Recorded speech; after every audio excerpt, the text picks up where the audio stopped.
Kaya sa dalawang to medyo kung sa sinyalan pa, sa sinyalan subok talaga yung mga kaliskis nito.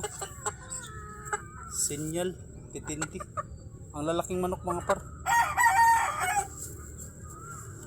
Bali ang ano nito, ang breed talaga nito, yung inahin nila nabili ko sa ano kay Engineer Iyong dito sa isla lang. Binili rin niya to ng mga di-old to, napalit niya mga di-old. Di ko alam asang lugar dito sa Southern Leyte na bili niya. Binili ko yung badge ng 1.5. Sabi niya Gilmore sweater daw yun. Tapos pinarisan ko itong broodcock ko na yun. Nabili ko lang din ng 1.5. Hindi ko nilaban kasi maganda yung ano, maganda yung kaliskis niya at saka yung paa niya dito. Tawag nitong pakuan or may pak, ayan ba, marag pako ba kasi hindi mo maano yung paa. Kaya di ko siya nilaban. Ako lang, gawin ko lang siyang broodcock. Baga alisin ko na yung palahi ko dito ng mga ano, ng mga sweater.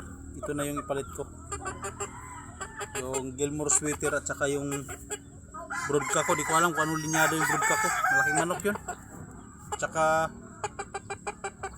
mataas din ang klase ng dugo kasi sipit-sipitan nun, dikit na dikit sipit-sipitan. Tsaka lumalupit mamalo yung manok na yun. So dito na mga par, ito pag dalawa lang to mga par, tatlo sana tong laki, kaso lang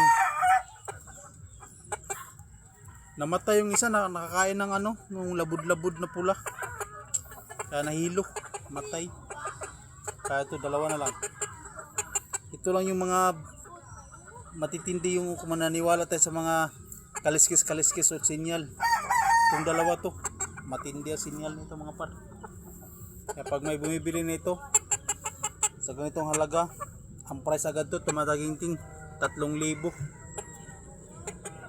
For 3 months old 3,000 na ang presyuhan ko na ito. Tapos pag maabot siya ng yung 3 months old hanggang ano yan, hanggang 8 months old, ay hanggang ano 3 months old to 5 months old 3,000. Pagdating ng 6 months to 1 year 5,000 na. Sulit naman ito kasi sa kaliskis pa lang panalo na. Tres media, bihira lang malaglag ang tres media. Tapos yung dito sa likod niya pakuan, tapos dito sa harapan puro buo.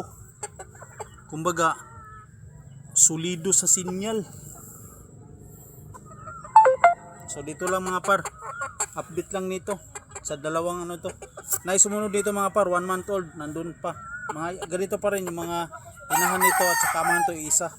Kasi pagka pisa nito mga 1 buwan, inulit ko otro eh.